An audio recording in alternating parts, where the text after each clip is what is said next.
My computer's like a foot away from me. Oh, mine's not. Are you thinking of doing some editing, but you aren't sure how to give useful feedback on your friend's manuscript? Looking for a more helpful response than, yeah, I liked it, or no, the book's total trash. In tonight's episode, the No Safe Words editors talk about setting up expectations and goals for the editing process, avoiding possible pitfalls, working with your friend to make this manuscript the best it can be, and somehow keeping your friendship intact by the time you hit publish. This is The Writer's Journey. I'm your host, Lauren Moore, and with me is the resplendent Kayleen Williams. We're two authors on a journey to learn more with you, the audience, so thank you for joining us. A little about tonight. You may know her.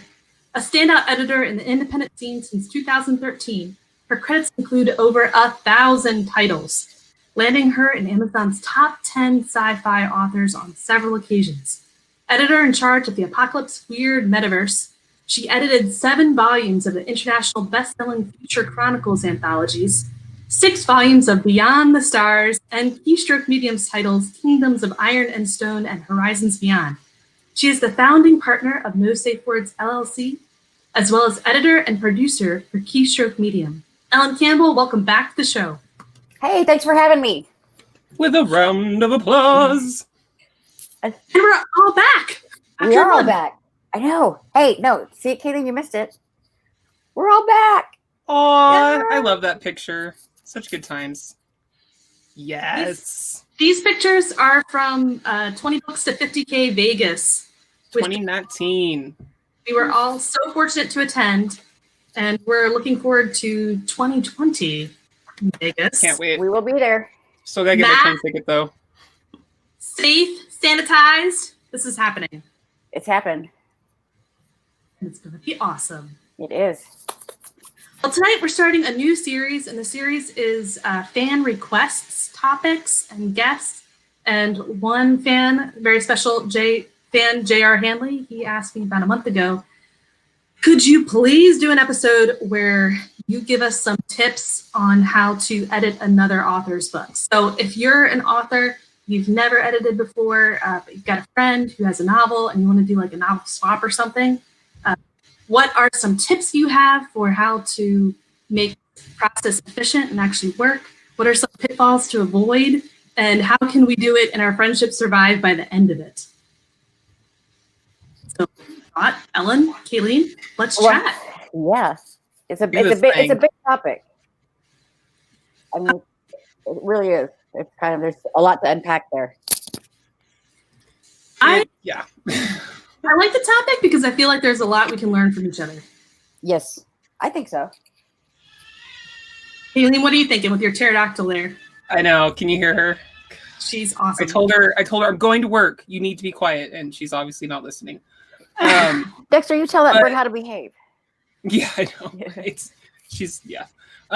What was I thinking? Overall, yeah, definitely keeping friendships intact. You know, going in, you're like, hey, you're an author, I'm an author. We've chatted it up. We're good peeps. We're in the same, genre wheelhouse and whatnot. When you're getting that feedback, the utmost is you cannot take anything personally. I mean, it's one thing when you're paying somebody to dissect your work, you're paying them to do that. It's entirely another to hand it off to someone and be like, please. And they're like, sure, I've got the time. I'd love to help you out. And, when you start seeing those comments, weak here, confusing, who is this character? Everybody sounds the same, whatever the comments are, you've got to take that with not getting offended. Because it's especially hard. Sorry, it's especially hard because deep in your heart of hearts, you think you're probably a better writer than your friend is anyway. So yeah, it's the secret word. It's true. Yeah, for a lot of people. Yeah. It's also hard because this book is going up on the internet, right? For everyone to read, everyone to see. So you want to do your author friend the very best that you can. They're putting their baby in your hands and you want to raise it well. You don't want to add any errors to manuscript. You don't want to introduce any problems. You definitely don't want it to go up on Amazon and then a customer reviews it, gives it a 1-star review, and says, you know, that editing or that problem, and points out something that you put in there, that would be so crushing. It would. But welcome to the life of an editor. This is, you know, one of those things we've got in our head too, that, you know, our reputation is on the line too with your book when it goes up on Amazon, and we want those reviews to be stellar and glowing. And oh, I love the grammar and the writing in the prose book. I'm not gonna lie. I troll like some of the books that I have up there that are published, and I'm just like, how are the reviews going? And one of them's still almost a full 5-star out of all of the reviews, and I'm just like, yes, I helped create that. I gotta take some of it. Yeah, I check them. I keep tabs on my authors because I want to know. I want to know if I can improve. I want to know if I can be better. So let's just start here. If I'm an author, I've never edited before, and I've got a friend who approaches me to edit their novel, what's the first thing I need to do or to think of? What your weaknesses are. I mean, if you can't help, if you can't help, then you need to know where you're weak and communicate that to your friend. Hey, you know, I'm not really good at this, that, or the other, and maybe I wouldn't notice if you spelled Schenectady with 4 Qs. Or whatever your problem is, you know. So I'm throwing out the big words. Schenectady. Yeah. Right. So if you're aware that grammar's not your strong suit, spelling's not your strong suit, then say, hey, this is part of who I am, but I can help you. I have these other strengths that are available. And what are some strengths that the average author would have, since they are creative, since they do work with plots, they are putting out words? What strengths would they bring to the table? It's going to be different for every single person because nobody is the same as anybody else. So everybody's going to have a strong point and everybody's going to have a weak point, and maybe your characters are good and his plots are good, or vice versa, or, you know, maybe you're who's somebody that everybody likes, like Brandon Sanderson or something, and, you know, perfect, but unlikely. Yeah, so like I'll just use me as an example. I'm really picky about my openings. The full book opening, how are you setting the scene? You know, and then each chapter, how is that opening? Could it stand on its own? You know, is that intriguing all by itself on chapter 32? Mm-hmm. You know, and then how each chapter itself is leading into the next, and how the chapters before are impacting the ones that come after. Is it stronger if something, you know, on chapter 30 would be better in chapter, you know, before chapter 22? You know, if it's not going to impact the overall plot and character arcs. You know, that's what I do. Those are my strengths, is the developmental, you know, and then getting down there in the lines. You know, how does this singular sentence sound when I read it? You know, and how does it sound when it's read with all the other ones?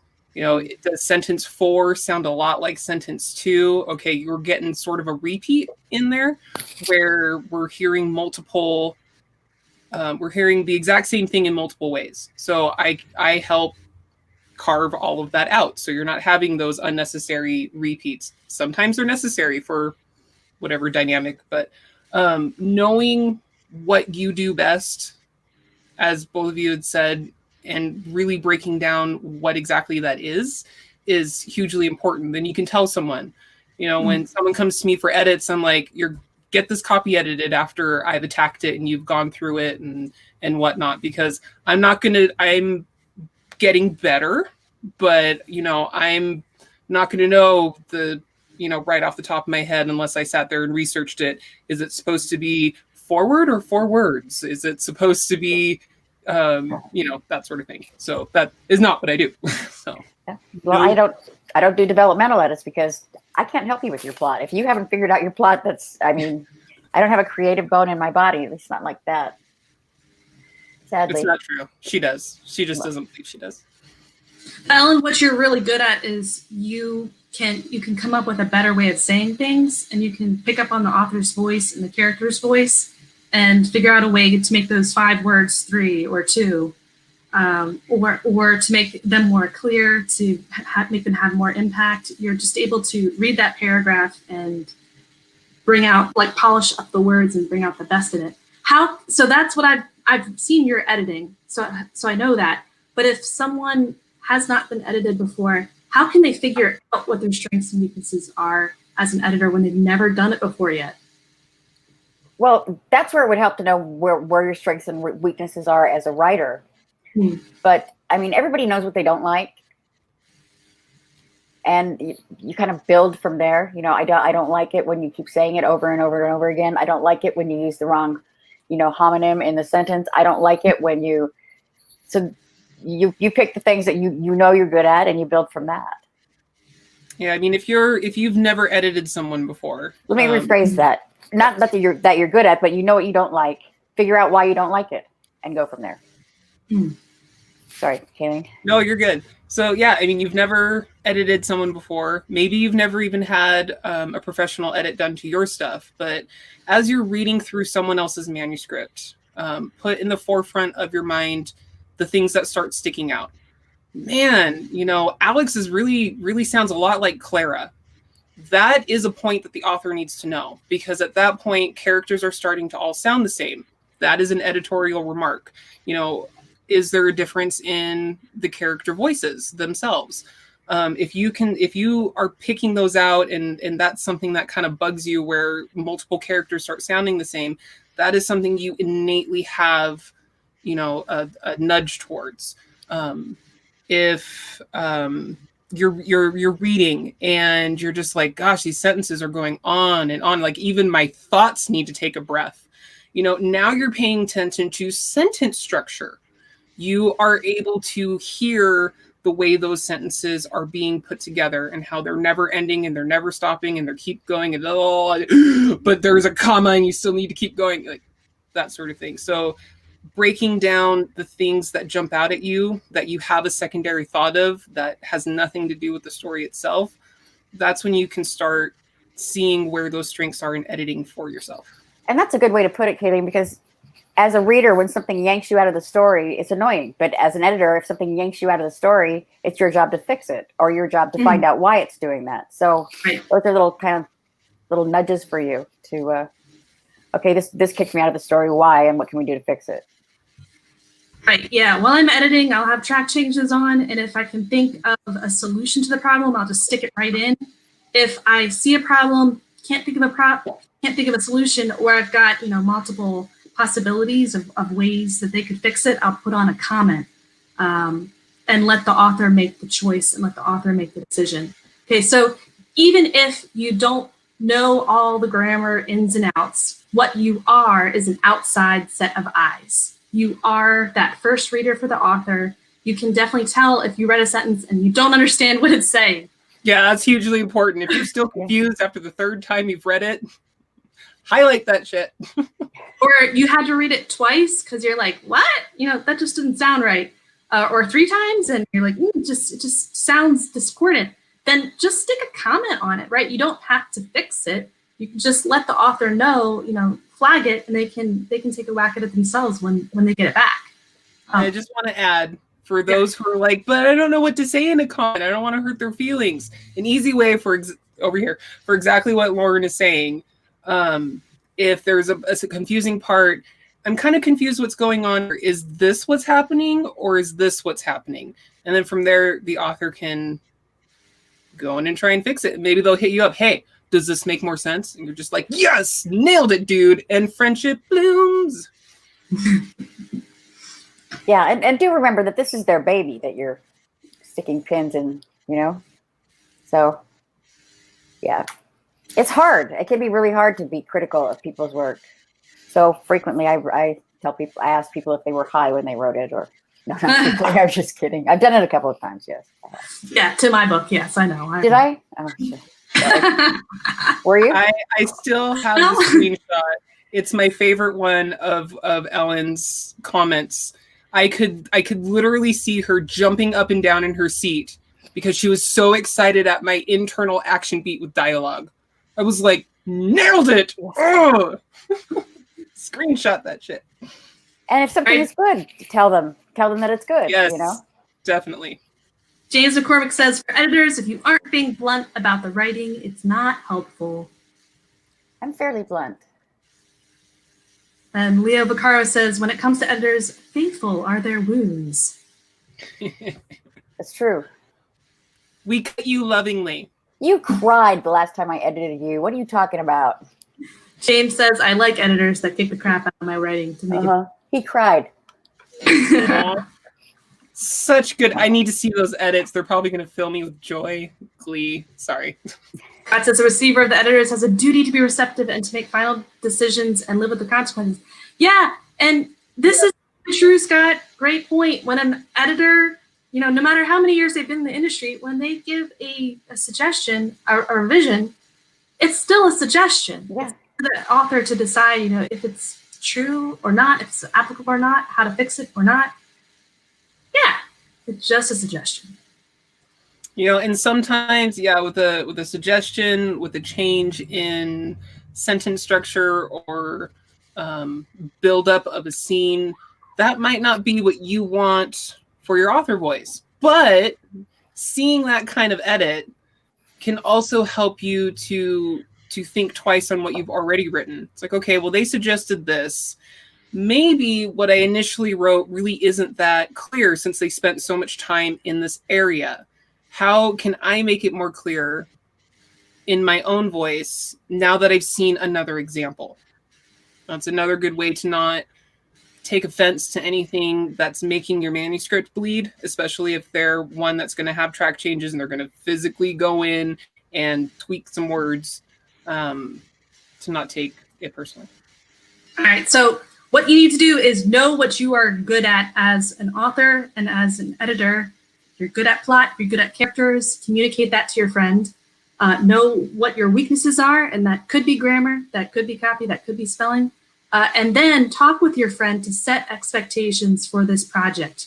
What do you want from me? What do you expect from me?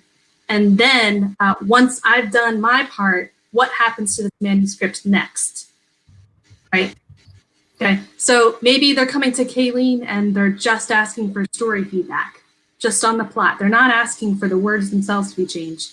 So let's say that's done. You've read through the whole manuscript. Maybe you put some comments on it. Maybe you made a bullet point list of notes to send back into an email. Maybe you've had a video chat with them. What comes next with that manuscript? Would you say? Well, at that point, it's up to the author to go through and start dissecting what's been dissected. You know, you start from chapter 1, page 1, and me personally, I like to scroll through the comments first. I don't accept or reject anything. I read through all the comments because one really important thing I think a lot of authors need to know is as we're editing, especially for me, it might be true for you guys too. And I think I've seen it in your edits, your guys' edits a couple times, where you've read through like the first 10 chapters and you get to chapter 12 and you make a comment that's going to impact the chapters before. So you're like, oh, this thing right here is, you know, conflicting with or adding to or needs to be more fleshed out because of something up here. And we may not always get back to that comment and add a little note, whatever it is. That's just one example. But I always read comments first so I know what to expect on the grand scheme. And then from there, I can go through and start accepting, rejecting things. And I always accept anything that has to do with copy. I'm just like, accept. If they want to come, I'm putting it in there. Yeah. Now, I have some clients who'll take months back with their manuscript back at this next stage, and they're going through all this stuff and they're rewriting it. Other clients, they'll just fix that one little part. Some will put a comment back on the comment to explain why they're not going to accept that suggestion, and that's fine. It's a lot quicker to just delete a comment you don't think is applicable or relevant and just kind of move on. But I find that a conversation really helps with going over suggestions. A phone call is quick. A video chat is quick, clears stuff up.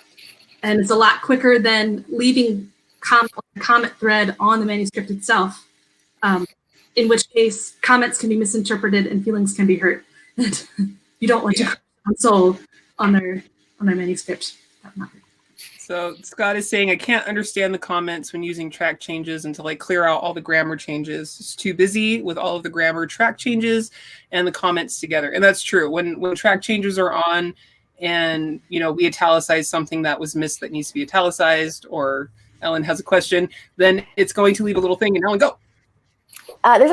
If you go up to the top and click on markup options, put it on simple markup and you can read the comments without the grammar changes. Right. Boom. And some clients go to the review tab. There's an accept all button, and you can just accept all of the comments or all of the revisions, and then they're just gone.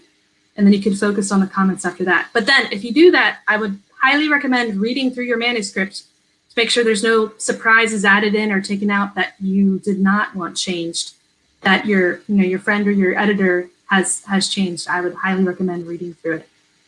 And I will say, if you are for both professional edit, or you've found a friend who's going to rip apart the plot, right? And you're seeing a lot of track changes in there. There are going to be editorial artifacts left behind. There might be an extra period. There might be an extra enter space. When all of those track changes are on, you can't see them, because there's a lot of red, there's a lot of black, and nothing's anyway.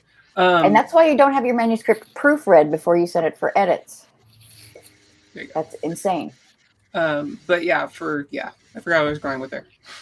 Oh, artifacts of editing. Don't get mad at your friend because he couldn't see them. Yes, definitely. Yeah, always go back through it. And if you are the accept all type of author, save as that. Once you do that, so you can still have the original copy of the edits, of the original edits, because if something looks funky and you're not really sure what the heck they did and now it's changed and you don't remember what it was, you can go back and see exactly what those track changed edits were and fix it. So it's not always lost. If that makes sense. On Libra, I believe there's a function where you can highlight paragraphs at a time and then click accept on all those changes on the paragraph. I've heard that from a client who uses LibreOffice, but I haven't seen it in action. But I actually do that. That'd be really cool.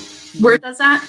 I'll just if you highlight an area and you hit accept, everything that's within the track changes within that grayed area will be accepted. Nice. So, because I'm not terribly strong at the copy, the commas, the particular word grammar stuff, and I'm seeing like, okay, there's a whole lot of commas and extra little, I'm just going to highlight that, accept, and then it all gets accepted.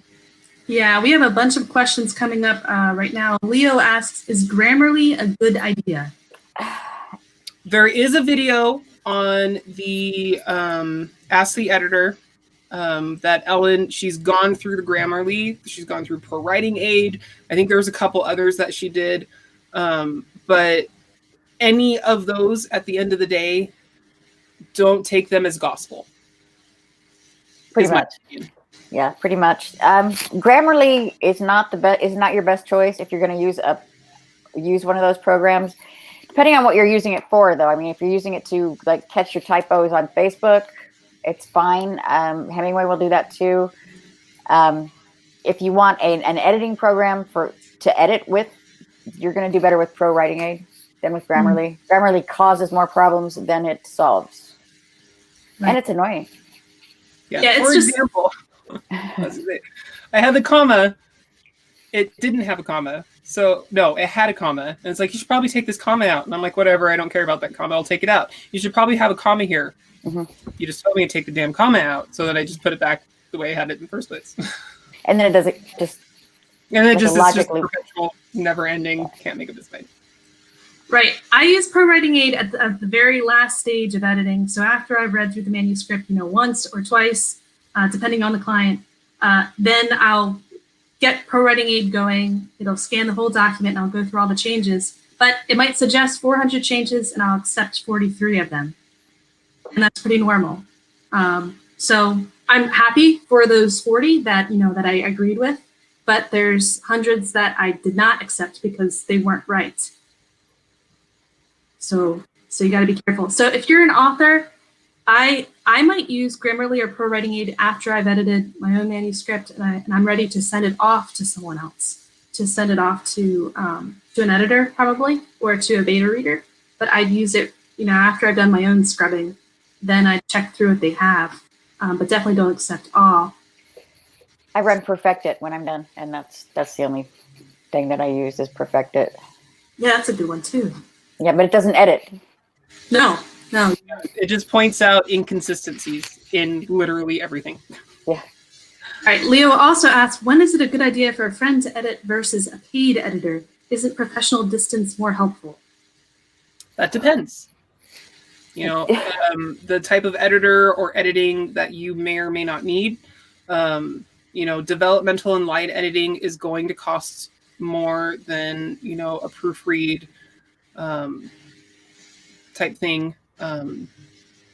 If you're worried about your plot structure, at that point, getting a couple more eyes on it before you're getting a paid edit would certainly be helpful. Because like for me, being a developmental line editor, if you've already, kind of scrubbed out some inconsistencies, some hiccup areas, maybe parts that are missing that someone else can kind of catch, then that's going to save me work and I can focus on other things instead of focusing on, character A. Character A's, introduction plot is kind of weak going into blah, blah, blah. That may already be fixed. And then for Ellen and Lauren, your guys's. So you're saying that you could use a friend who's another author, perhaps, or a friend who's an English teacher, they know their grammar or whatever, and they could give your manuscript an edit before it goes to an editor, which would save the editor time, which would save you money. Yes. Or would give you a better edit, at least. Yeah. That would give you a different edit, right? You can garner a stronger edit. Okay, so here's an example. If you send me a vomit draft, you have just finished writing this thing for the first time. You've maybe read over it once, changed a couple things. Sorry.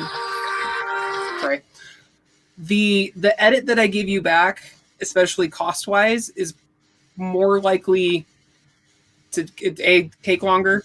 It may cost you more because there's going to be more in there that I am going to have to actually do and more time that I'm going to have to dedicate to it to really make it shine, because I want everything to shine like a diamond, right? She's on fire. I want it all to be that. All the words, all the time. But if you've done your vomit draft, you've read over it, you've had another friend read over it, give you some feedback before you go in for a deep edit yourself, so you can kind of get an outside perspective with some fresh eyes, and then you go through.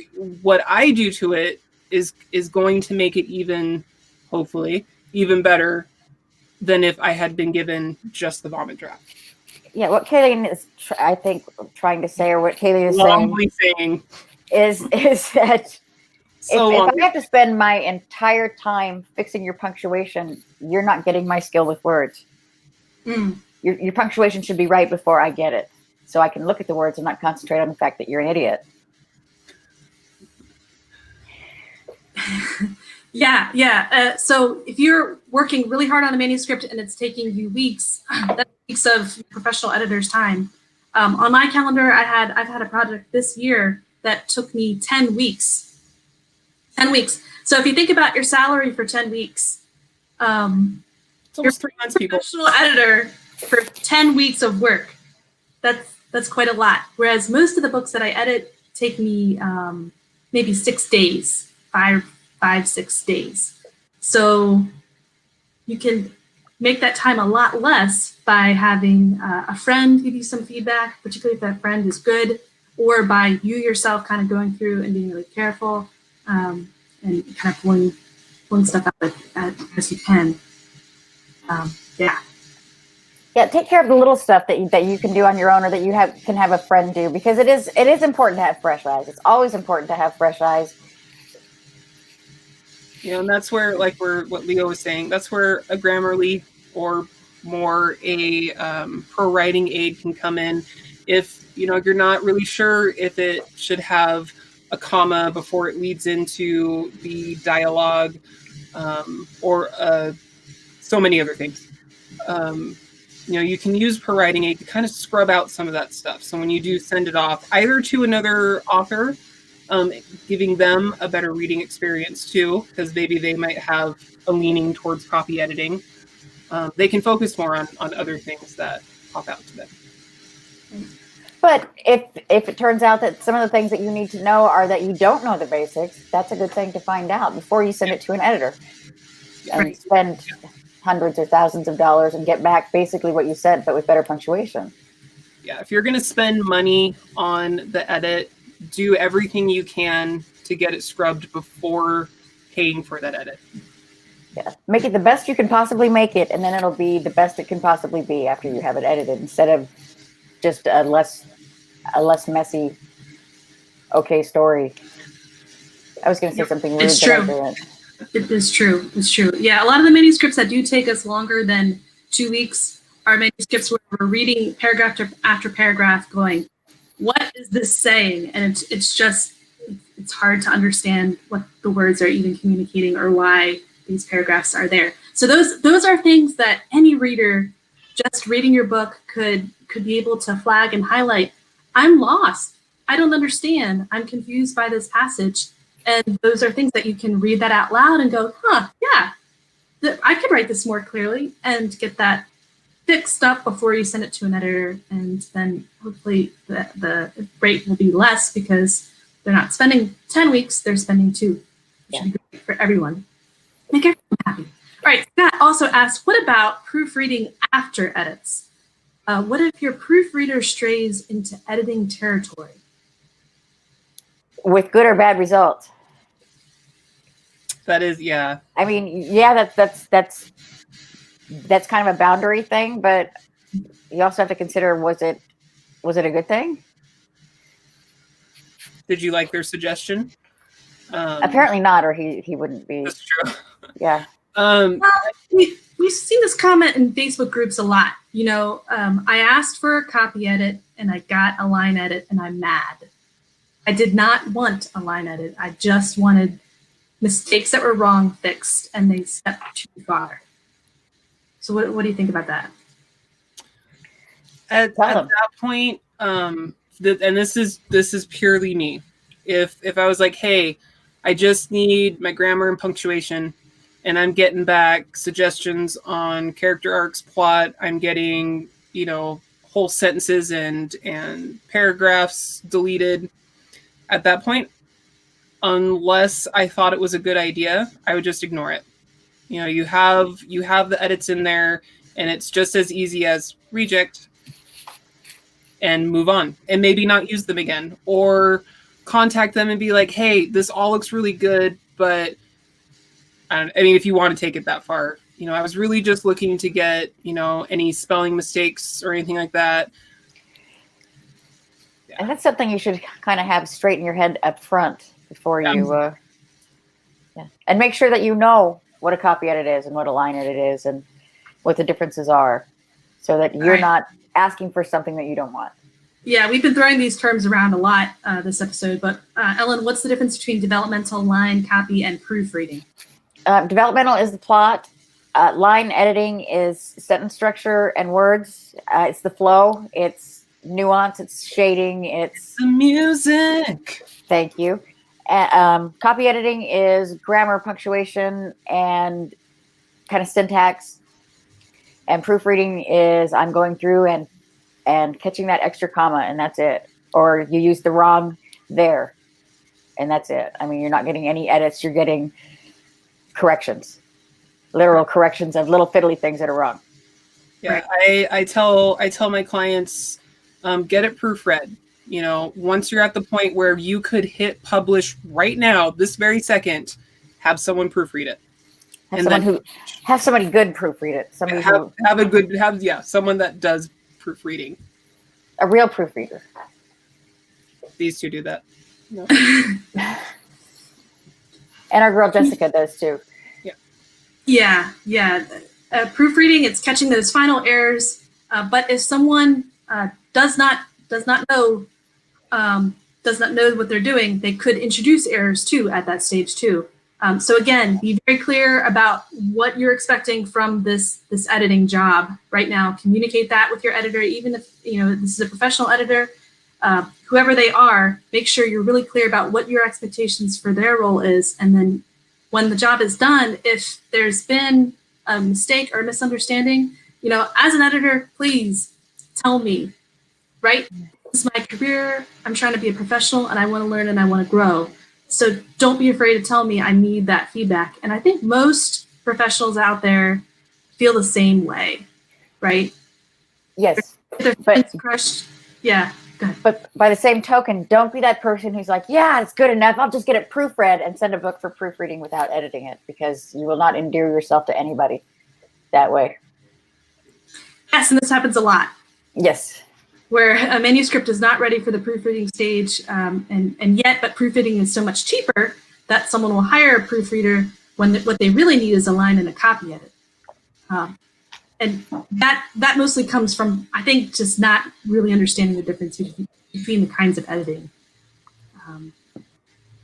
All right, I'm going to jump in for the show sponsor, or spotlighting. All right, tonight on the writer's journey, your spotlight is No Safe Words, LLC. You've written your manuscript, but is it ready for readers? With over 6 million ebooks on Amazon, how do you make yours stand out from the pack? You start with a great editor. 4 dedicated professionals with experience in both traditional and indie publishing. We offer the services you need. From plot consultations to manuscript editing, proofreading, or the perfect blurb, we're here for your book. Our team has the skills, dedication, and imagination it takes to get you from idea to book launch. Special shout out to all the fine editors in our Keystroke Medium community, whom you can find on our KSM Book Services community Google Doc: Michael Gorez, Jen McDonald, Kronos, and I should have practiced this before I started. I'm going to attempt it, and I'm not going to do it. Kronos, you know who you are. Louise Harnby, T.S. Huddle, B. Allen the Voice, and Jennifer Clark Sells. And again, you can check them out on our Google Doc, KSM Book Services community, along with many other fine book service freelancers there. Y'all with the last names who I could not pronounce, please send me pronunciations in case I ever need to say them again. I'm sorry. I laugh because I have attempted it. I am seriously going to attempt it after. And anyway. Kronos, we love you. We apologize. And there's another fine editor who's in our Keystroke Medium community, and there are lots of. Hi everyone. All right. So we've talked about setting expectations. We've talked about setting goals. Another goal that you could be thinking of as an author, working with your author friend, is what's the next step for this manuscript? Are we trying to fix it here to make it better, to send it off to an editor to kind of like make the rate more financially viable, or are we trying to edit this ourselves and we're just gonna go for it? We're gonna put it up on Amazon. So I think I covered getting the manuscript ready for an editor to look at. The more that you can do, the better it'll be for the book in the long run. But what if you just do not have a budget and you're just trying to do this, you and your friend doing a manuscript swap, because you are going to put it up on Amazon. What kind of steps does this book need to get through to get it as good as possible, even without seeing a professional editor? Well, it has to be written. We'll start at the very beginning. You've got to write it. and then hopefully you have proofread it or gone through it several times, self-edited several times. Find a friend that you can tolerate and know who your friend is. I mean, know if they can take it. If you say, yeah, this just doesn't work right here, maybe you should have more pew pew and less boom boom, or whatever you think the issue is. If he's the kind of person or she's the kind of person that's going to like freak out because you wanted to change their baby, I mean, maybe that's not the person you want to go to. Right. So, but you still need to do as much as you can. Maybe not exactly the way the traditional publishers do it, but all those steps they don't do them because it's an arcane ritual that they have to do to satisfy themselves or whatever. They do it because it's necessary. It costs them money. Every step they take costs them money. And if they think those steps are necessary, I mean, if they're paying for them, and they are, those steps are necessary. So you need to try to do those yourself with editing and beta and editing again, and then fresh eyes, bring it back, go over it again, and then another set of fresh eyes as many times as you can. Until as many times as you can stand it. I mean, obviously not ad infinitum, but, you know, more than once, at least 3 times. I know somebody who does it 10. So. Right. If you can get someone to through your novel and keep track of the events, to make sure that the events are lining up, the timeline's lining up, and that's the only thing that they focus on, then that can be, you know, their part of the beta reading, that can be their job, and they don't have to spend a whole lot of time worrying about grammar and spelling. They can just do the timeline.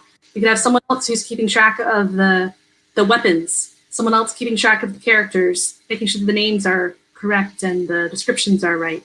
There's different aspects of your book that you can break down if you have a few beta readers and have them focus on one thing, and then they're not taking a whole lot of time, but your book is getting quality attention on those different aspects. Hopefully, yeah. Hopefully. Yeah. And another thing is genre. You might be writing a romance and you have a friend who's in maybe military science fiction. Maybe he's not the person to swap with. He could be great at romance, but maybe a romance author might be a better swap partner. Someone who knows your genre. Yeah, if you're gonna go for, you know, a swap or advice from another author, definitely try and scope out the ones who either read or write in the genre of which your manuscript is in. So, like me, I don't write romance. I read romance. I do not write it. So I'm comfortable editing romance because I read so much of it. But I just don't write it. I couldn't write it. But yeah, that's an excellent point, because yeah, they're gonna know innately some of the finer tropes, some of the what's missing from this. You know, they might have an opinion on that just because they're in it. So. All right, James, this is a question for us. Ellen, how do you tell a good editor, one that actually improves your work, from a bad one that's not making your story better, but basically pitching the story they wish you had written, or they would have written? I think you answered your own question. I mean, if that's the way you feel about the work that they did, then that's obviously not the editor for you. Yeah, if their comments are, if you're taking the emotion out of it, you're just like, you're totally changing the tone of my story. You have completely changed the buildup of my main character, and especially if they've not given any reason to it, you know. Then I don't even think you have to go into that level of detail. If you feel like your story was not improved by this editor, then that's not the editor for you. Yeah. It doesn't mean that they're not a good editor. It may mean, I mean, I don't know who you're talking about or whether they're good or bad, but it doesn't matter. If you're unhappy with the edits, then that's not the right editor for you. That's maybe sometimes you can resolve that with communicating with them, but if you can't, then find another editor. Yeah, that's for new clients. That's why I like to do at least 2 pages of a sample edit. And I always do a random set of pages, so it's never from the very beginning. And if you don't like what I've done, because I'm going to apply exactly what I do through the whole thing from start to finish, because my edits are not for the faint of heart. Then, you know, if you're just like, dude, holy crap on toast, no. You know, you could also talk to me and be like, could you just like tone down on this? And be like, sure, I can, you know, I do manuscript evaluations too, and I can tone back on, you know, so much movement. But that's for me is kind of like the gateway of, this is what you're going to get for the next 120 pages.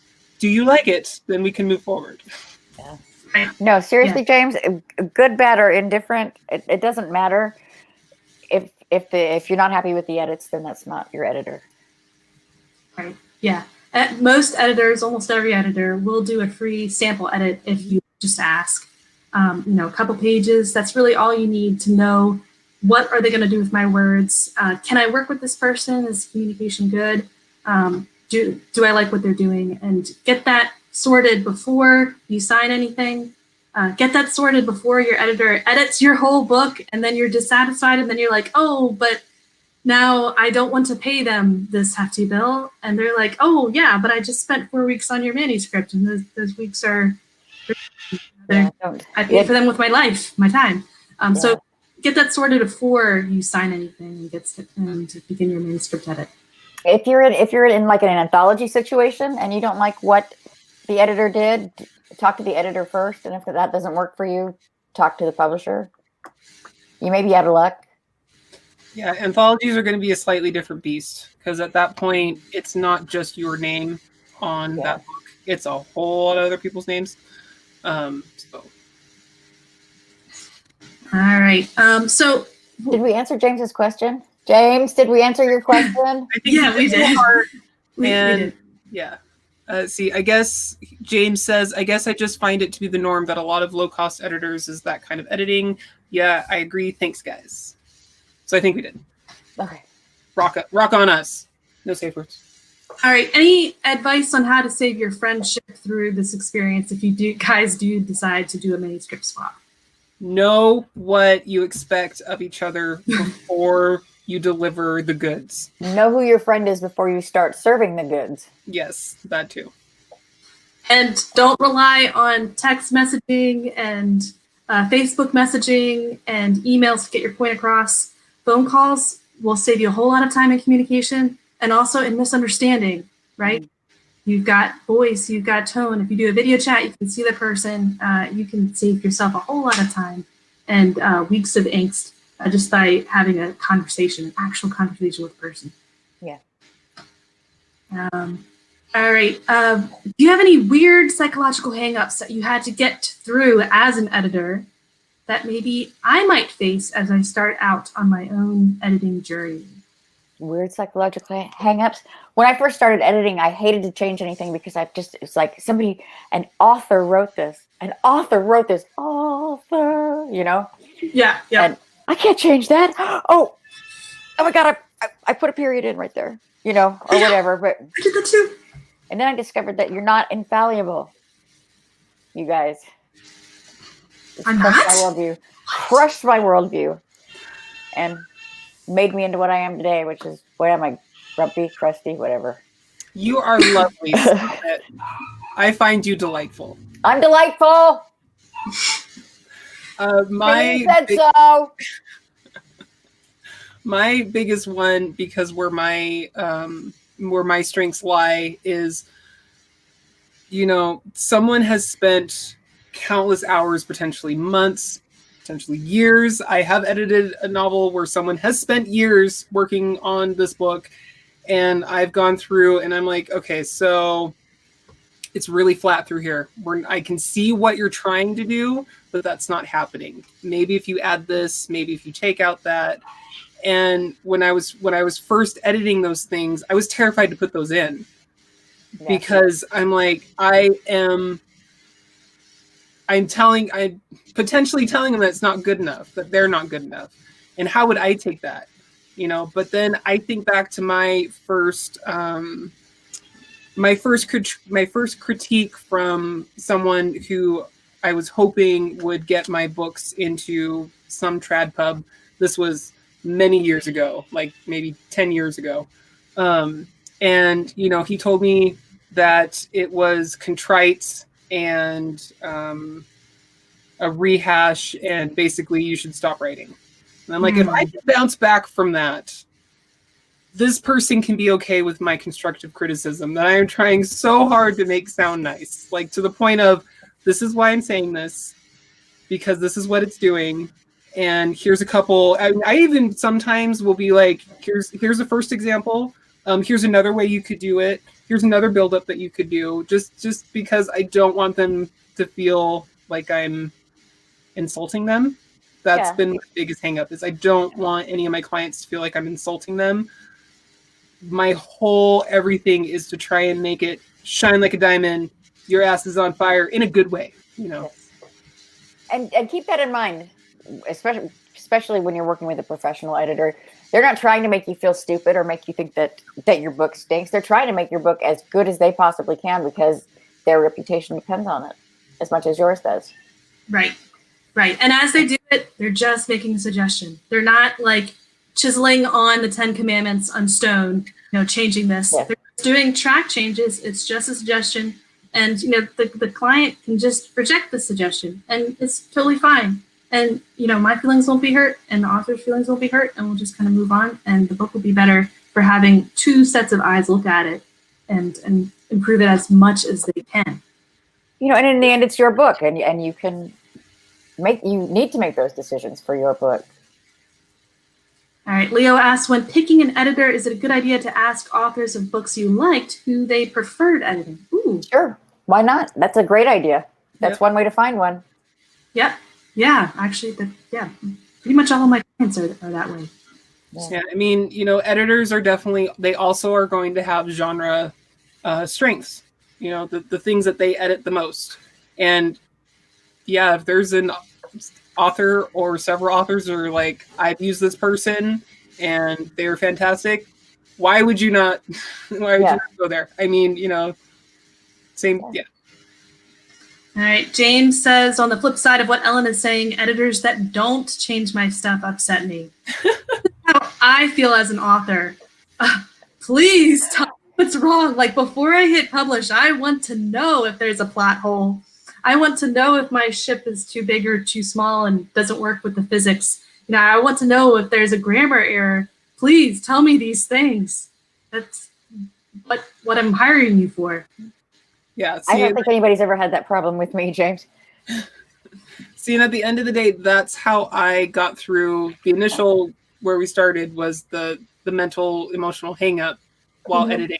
If I don't put this in here, either the comment that I made potentially could have flourished an idea for them that would have made something else even greater. Because it's happened to me. I'm just like, oh man, mind blown moment. This is going to make this whole scene better. If I keep my comments out, I might be robbing them of that potential. And I don't want to do that. And you ought to see Kayleen plot. It's a thing of beauty watching Kayleen plot by herself or with somebody else. She's just like, and all of a sudden there's this whole trilogy in the air in front of you that never existed before, and it's beautiful. Oh, thank you. It's true. Jay Clifton Slater on our Facebook group, he said, as an idiot who is always open to help, I find an odd reaction to editing.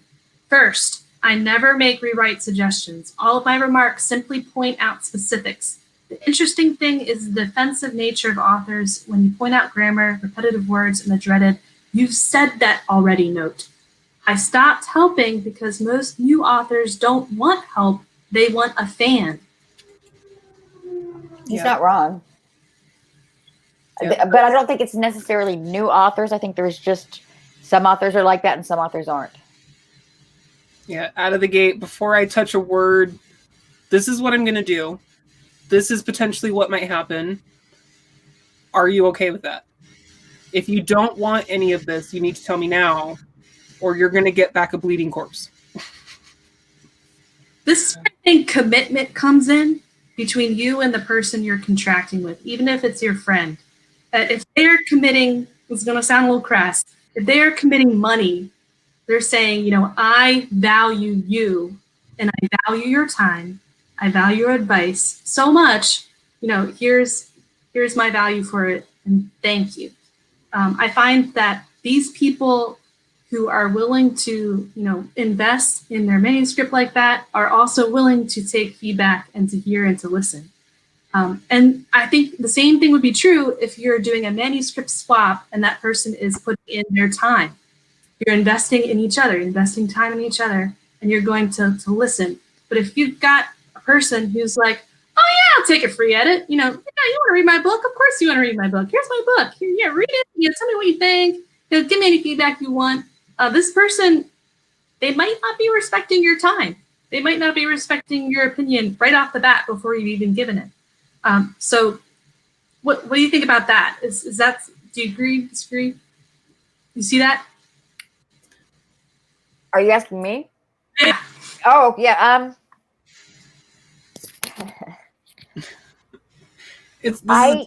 Okay. I don't read anything by anybody I know when I am not working for them.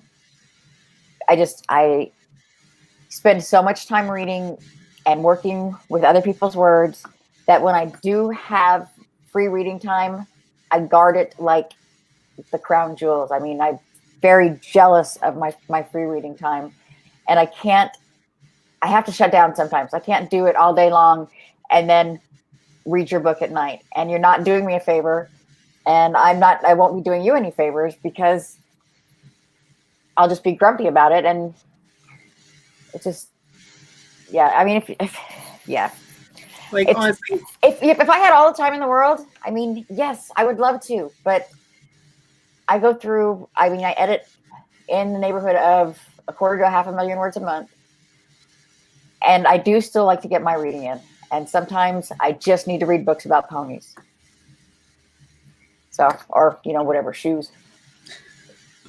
Horses. Yeah. The handbag of Autre. Hey, don't even start on my handbags. I'm not. I mean, could you imagine? Be like Little Mermaid of handbags. Little Mermaid of handbags. I probably am. Yeah. Yeah. So okay. I think we've all been approached by people who are like, yeah, I would love for you to read my book, and they're expecting this to be done, just I guess in unlimited time, like for free. And I think most of the time it's just that people don't think, oh yeah, Lauren's great, I want her to read my book. Well, yeah, but you know what? This is what I do for a living, and it is what it is. Yeah, I would be happy to read your book. My rates are this, and I need a deposit before I start. Right. And in the audience, you're in the same position too. Your time is also valuable. Your opinion is also valuable. I'm not saying that you need to charge your friend or anything like that, but no. Do think about, is this person committing to this relationship? Is this person committing to hear me out, to respect my opinion? What relationship do we have set up as we go into this project? Yeah, I will say, back in my earlier years, from my very first book, so this is, I don't even know how many years ago at this point, I was setting up manuscript swaps.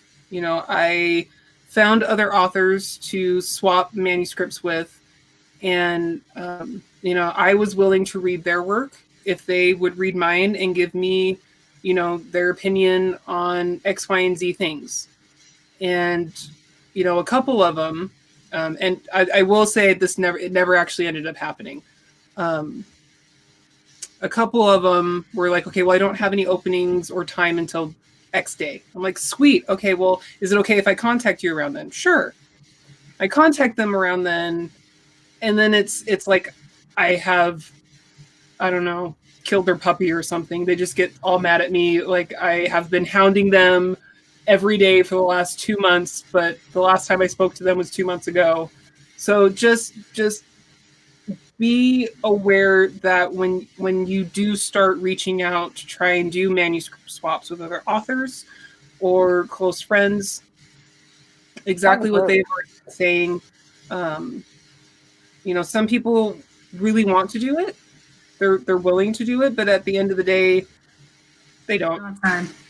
They just don't want to hurt your feelings. So just get all that stuff laid out right at the beginning. Right. Is there any way that you could maybe read the first 10 chapters of my novel and give me some opinions? Maybe you could split your 80 chapter book into different sections and have different people read them for different reasons. I don't know. Or if you're having a hard time finding somebody that respects your time or that has the time and you can't find a group, start a group. Start your own group. Yeah, that's true. That's true. If people are doing you if you were reading your book, try to help them back that you can. Leo says it a lot quicker than I can. I would agree. Editors and authors, you're setting up a relationship with all the same conditions, boundaries, commitment, acceptance, and value exchange. Yep. And William Tyler Davis says, yeah, this is like someone asked the other day on Twitter, comic artists to show the last drawing they worked on for themselves. Yeah, this happens with artists a lot. Yeah, freelancers. Yeah. I don't remember the last book I read just for myself. I don't. I'm either editing or writing. I do, but I'm not going to tell you. You can tell us in private. Okay, I will. I'll tell you in private. There we go. All right. It's just after 8. Do we have any last minute comments or questions from the audience or things that y'all have just been dying to say to get in there to ensure everybody is aware of, to know, to think about on this editing venture with our friends and our compatriots? Erica on Facebook, she says, I have edited a few friends, just line though, because I can't brain enough for plot, but I was able to cut down on many of has, had, was, just, that words for the beginning. Not as good as any of you wonderful ladies, but enough so a person wouldn't get eaten alive by reviewers. Makes me have a whole new appreciation for editors. Holy smokes, ladies, editors are lifesavers. Oh, that warms my heart. It does. My black and flabby little heart. So apparently we can start over from the beginning. Welcome! No, I'm kidding. All right, y'all, I wish we could keep talking. I love talking with both of you. We need to hang out more often. Yes. Not just on the air. We need to hang out more off the air. And for everybody out there listening, if you have had so much trouble trying to find other people that have time to read, your manuscript, who, are in your genre, come to the Keystroke Medium group in Facebook. We're not just science fiction and fantasy in there. There are romance authors in there. There are apocalypse authors in there. There's all sorts of all the things in the Keystroke Medium group. And also, if you're going to go there, you might as well subscribe, ding the little bell on our YouTube channel, and continue to join us and be one of us and continue garnering on this journey that we call authordom and writerly stuff. Anyway, I need to stop reading those. Of Doom. Of Doom. Oh, I forgot to doom the show sponsor. Bad Kayleen. It's been a while. All right. Thank you so much for Lauren Moore and for Ellen Cutter Campbell, rather. I am Kayleen Williams. Thank you for joining us on your writer's journey. Be sure to check us out next week. Definitely, we will be here next week. We are back. We are rested for the most part, and we are better than ever. For more reading, writing, and everything in between, right here on Keystroke Mediums, The Writer's Journey. Good night, guys.